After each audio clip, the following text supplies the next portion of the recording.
Have you ever been underestimated just because of your appearance? At the bustling de Talipapa night market, a group of tourists approach with smug smiles, mocking a quiet street vendor. They assume she doesn't understand that she's insignificant, but what they don't know is that the woman they ridicule has a past that will leave them speechless. When arrogance clashes with the truth, who will be the one to bow down? Don't miss this jaw-dropping moment of reckoning. The sound of waves from Boracay's shore swept through de Talipapa night market, mingling with the sharp calls of vendors grilling fish and the clink of coins dropping into tin boxes. Paper lanterns hung overhead, casting a warm golden glow over the narrow, colorful street. The air carried the tangy scent of fish sauce mixed with garlic, the smoke from charcoal grills, and the faint fragrance of frangipani, all weaving together into a vivid picture of a Philippine night. At the market's edge, Maria stood behind her modest stall, displaying coral necklaces, wooden shark carvings, and a few hand-woven coconut leaf baskets. She wore a simple white shirt, her hair tied up high, her quiet eyes watching the throng of tourists jostling past. Maria had been working here for nearly 2 years. To most, she was just an ordinary vendor, petite, tanned, her voice soft and gentle as she beckoned customers. No one knew she'd once lived a different life, a life tucked away beneath the dusty old backpack propped under her stall. Tonight, like every night, she arranged her goods, wiped down the table, and smiled at the rare customers who paused to buy. A burst of loud laughter suddenly cut through the hum of the waves. A group of tourists swaggered into the market, led by Jake, a tall guy with a backward cap, clutching a San Miguel beer can. He wore a t-shirt with an American eagle print, baggy shorts, and flip-flops that slapped against the dirt. With him were Sarah, a blonde with sunglasses perched on her head, Mike, sporting a Hawaiian-style necklace, and Lisa, snapping photos non-stop on her phone. They stopped in front of Maria's stall, Jake's eyes skimming her handmade items with a dismissive smirk. "Hey, check this out," Jake said loudly, turning to his friends. "This vendor looks like one of those people from that poverty doc I watched last week. But she's never left this island her whole life." Sarah giggled, covering her mouth as if it were a clever joke. Maria kept arranging her wares, her hands steady, her gaze fixed downward. She'd heard these words before, too many times to count. Jake picked up a coral necklace, twirling it in his hand before dropping it back onto the table with a clack. "How much for this, huh? Oh, wait, she probably doesn't even understand me, right?" He smirked, pulling a 20-peso note from his pocket and waving it in her face. "Here, this ought to cover your whole week." The group's laughter rang out, sharp like shattering glass. Maria paused for a split second, her fingers tightening around the necklace she held, but then she relaxed, resuming her wiping. Sarah chimed in, "I bet she can't even read. Look at this stall, probably makes a few cents a day." Mike nodded. "Yeah, people around here are all like that, living their whole lives just to sell this junk." Lisa, snapping pics, laughed. "Look at her face, she's got no clue what we're saying." Jake leaned in, his voice slurring slightly. "Hey lady, can you even talk, or do you just nod and smile?" Maria let out a soft breath, setting the necklace down. She looked up, meeting Jake's eyes, but said nothing. Her gaze was calm, unshaken. Jake shrugged, turning to his crew. "See, told you, she doesn't get it." Their laughter echoed again, but Maria bent down, continuing her work as if they weren't there. Inside, a small wave stirred, not anger but exhaustion. Still, she'd learned to hold it back, to let their laughter drift past like the ocean breeze. Tonight, she figured, would be just another night like all the rest. De Talipapa night market buzzed under the glow of lanterns, the sound of Boracay's waves blending with vendors' calls and tourists' footsteps. Maria stood behind her little stall, her hands deftly straightening the coral necklaces Jake had messed up. His group's laughter cut through the air, sharp as a blade, but she didn't look up.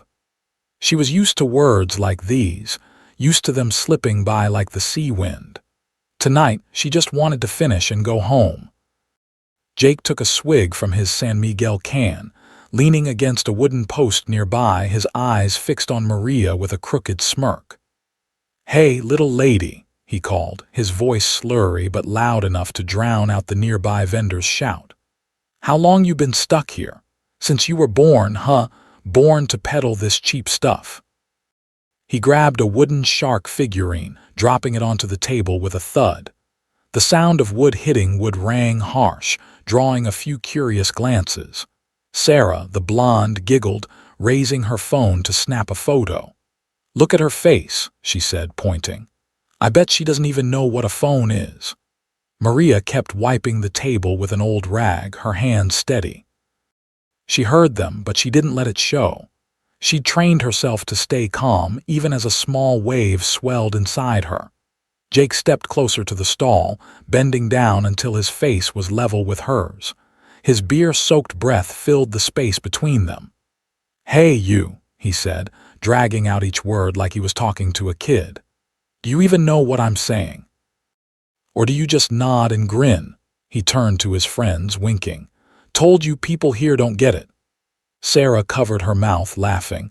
"Look at her, acting like she's deaf." Maria glanced up for the first time, her eyes flicking past Jake before returning to her task. That brief, icy look made him freeze for a second. He frowned, then laughed harder to cover it. Mike, the guy with the Hawaiian necklace, jumped in. "Folks around here spend their whole lives doing petty jobs like this." Jake nodded, raising his can. "Yeah, check out this stall, probably makes a couple pesos, tops." Maria let out a quiet breath, setting the necklace down. She pulled a small box from under the stall, opening it to check inside, handmade items she didn't sell.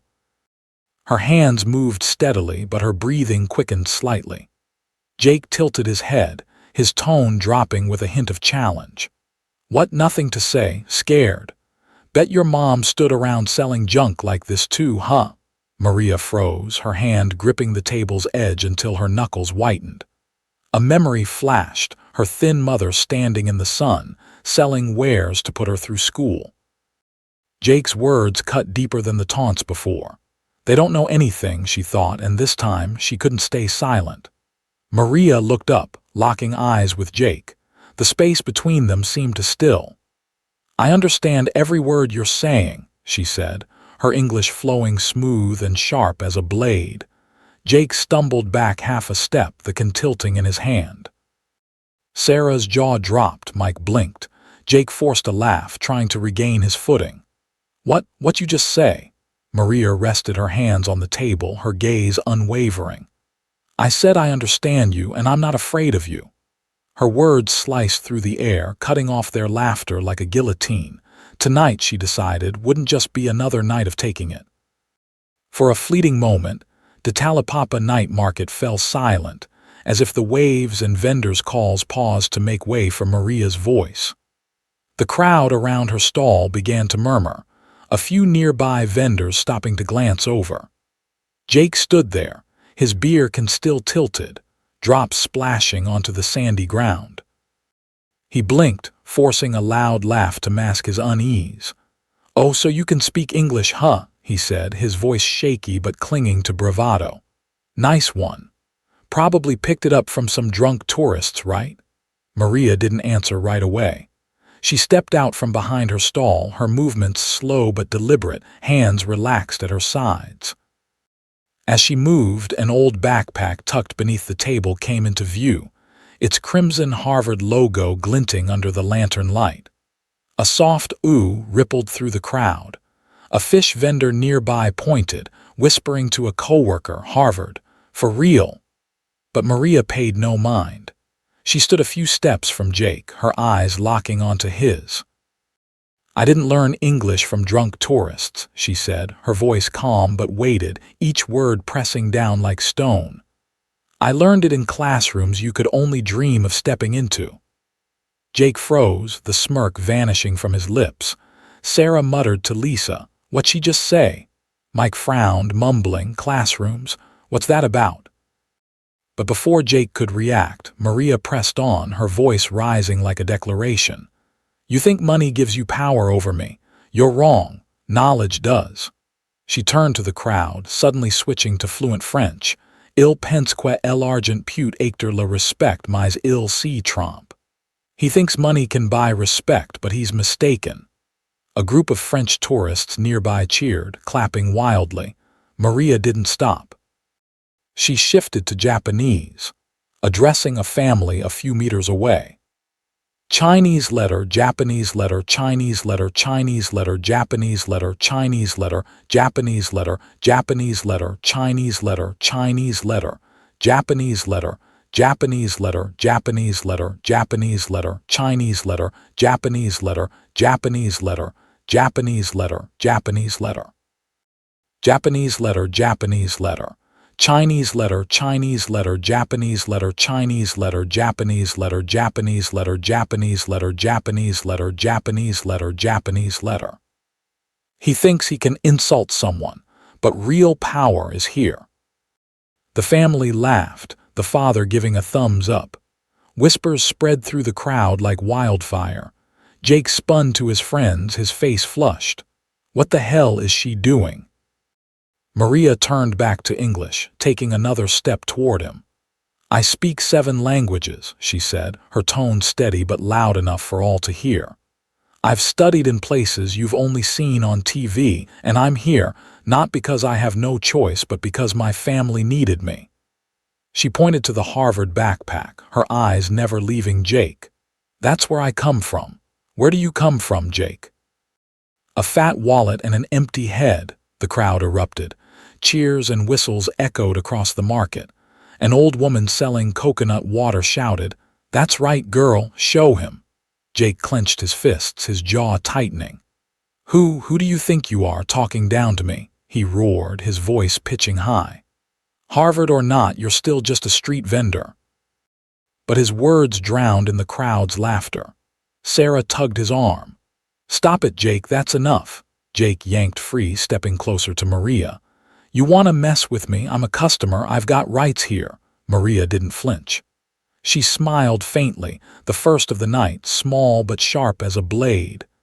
You have no rights over my dignity, she said, her voice cutting through the air like a clean slash. You can't buy respect with a few pesos and a big mouth. The crowd roared again, some pulling out phones to record.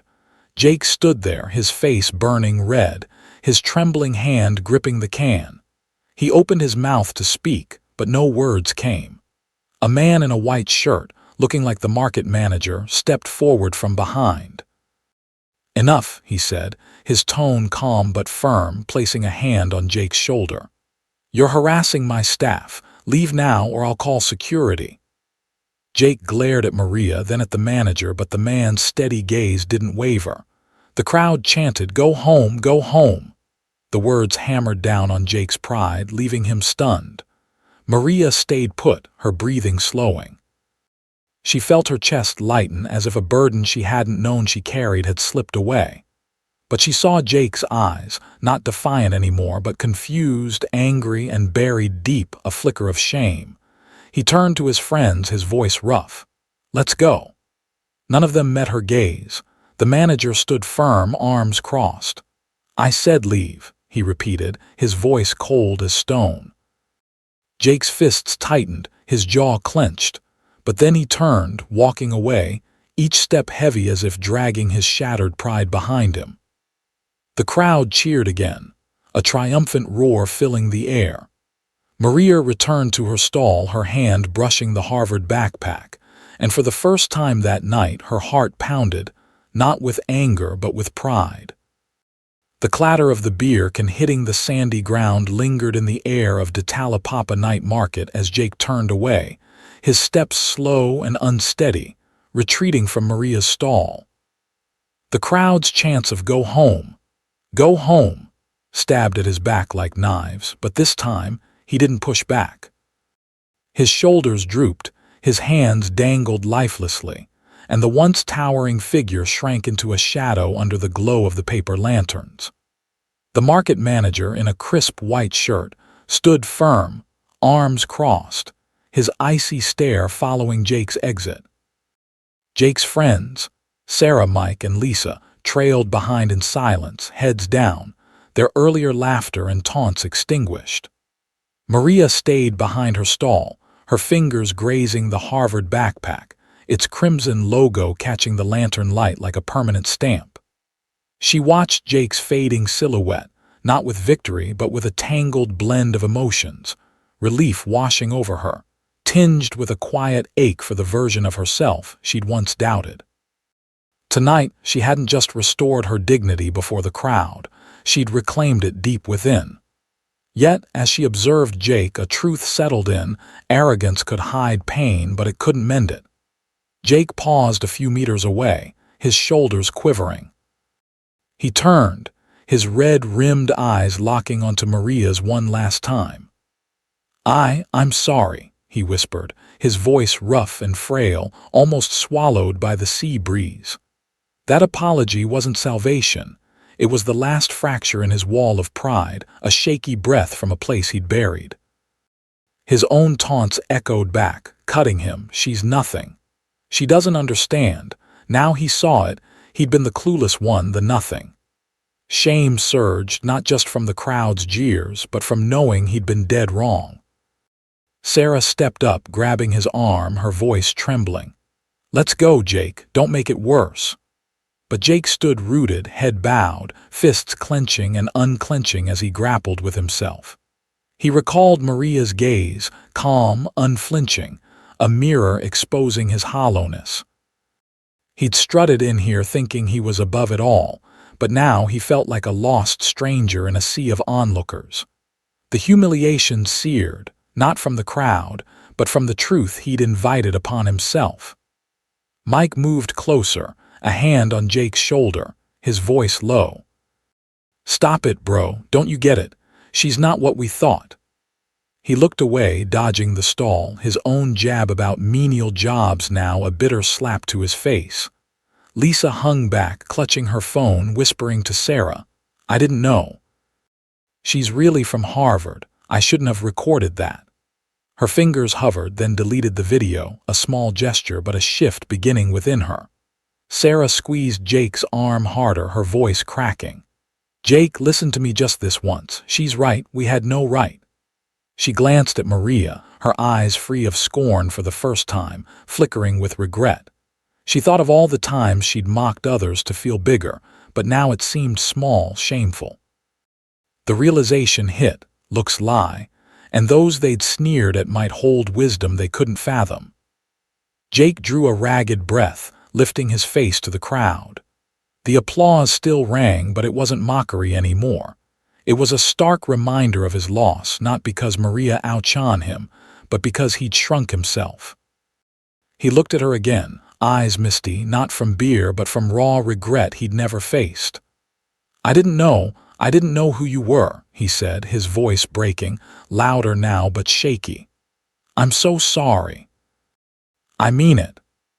This wasn't a whisper, it was a confession, a stumbling step toward something he'd have to rebuild. Maria held his gaze, silent. She didn't need his words to feel triumphant. She'd won when she stood tall, when she spoke her truth. But she saw it in Jake's eyes, not defiance, but a breaking, a man who'd gone too far. She nodded faintly, not to absolve, but to end it. "Go home, Jake," she said, her voice soft yet solid, like a door clicking shut. Jake's head fell, his shoulders shaking one last time. He turned, each step dragging as if hauling the ruins of his pride. Sarah, Mike, and Lisa followed quietly, no longer the cocky tourists who'd barged in, but people stung by a hard lesson, never judge by appearances. Don't underestimate anyone. A Filipino like Maria might carry education and grit far beyond what they'd ever guessed, veiled by a simple stall. That truth seared into them as they vanished into the dark. The crowd burst out again, applause thundering like a victory hymn. An old woman selling coconut water approached Maria, gripping her hand with a beaming smile. "You made me so proud, child." A man waved his phone, grinning. "Caught it all on video. This'll hit 1 million views. Maria stood there, her breath steadying, her heart pounding, not with anger but with pride. She'd faced them down, not just for the crowd but for herself, and that was enough. The applause faded into the night air of Ditalapapa night market, blending with the sound of Boracay's waves and the lively calls of vendors. Maria stood behind her stall, her hands slowly tidying the remaining items, a few coral necklaces, a wooden shark figurine. The crowd began to disperse, but some lingered, shaking her hand, buying her wares or simply offering smiles. A little girl selling newspapers ran up, her eyes sparkling. You're amazing. Did you really study at Harvard?" Maria nodded, a gentle smile crossing her lips. "Yes, but now I'm here." That night, Maria sold out before the moon climbed high. She packed up her stall, slung the Harvard backpack over her shoulder, and stepped away from the market. The glow of the lanterns receded, giving way to the silver moonlight spilling across Boracay's white sand. She paused by the shore, letting the waves lap at her feet, and took a deep breath. This wasn't just another night of work. It was the night she rediscovered herself. Memories flickered through her mind, late nights at Harvard under library lamps, the dreams she'd once sketched out in notebooks, the promise of a future she'd almost grasped. Then came her mother's illness, the family's struggles, and her decision to leave it all behind to return here. She'd once thought it was failure, that standing behind this stall marked the end of who she'd been. But tonight, as the sea whispered against the shore, she heard her mother's voice, soft yet steady from years ago. "My child, don't ever let anyone make you feel small. The world's biggest treasures hide in the humblest hearts." Those words, spoken over a flickering lamp in their cramped home, had carried her through dark days, and now they rang true. She wasn't weak. She was a survivor, and tonight a victor. Maria glanced at the backpack, its Harvard logo now a faint outline in the moonlight. She didn't need it to prove her worth. She never had. Her value lay in the patience she'd held, the languages she'd mastered, the love she'd poured into her family. Jake and his friends had come and gone, their arrogance crumbling before her quiet strength, but they couldn't take away what she'd built within herself. Her mother's lesson echoed again. Strength isn't in what you show, but in what you carry. It was a truth she'd lived tonight, not just for others to see, but for her own heart to feel. She smiled, not for anyone else, but for herself, a rare, unguarded moment under the vast sky.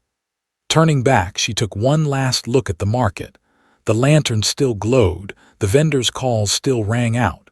Tomorrow she'd return, but not as the silent girl behind the stall.